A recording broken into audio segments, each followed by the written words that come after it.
చూసినా కందిపోతావే తూగే తునిగా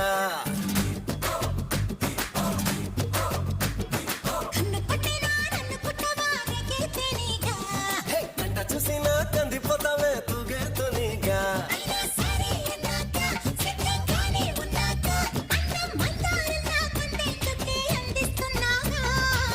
దేవుడా అమ్మాయంటే ఇలా కూడా ఉంటుందా ఎక్కడ మచ్చు కూడా ఆడల క్షణం లేకుండా ఎంతకీ తెగించాలి పైగా ఎందుకు ఈ నింద అందుకే తప్పనిసరి ముందడుగే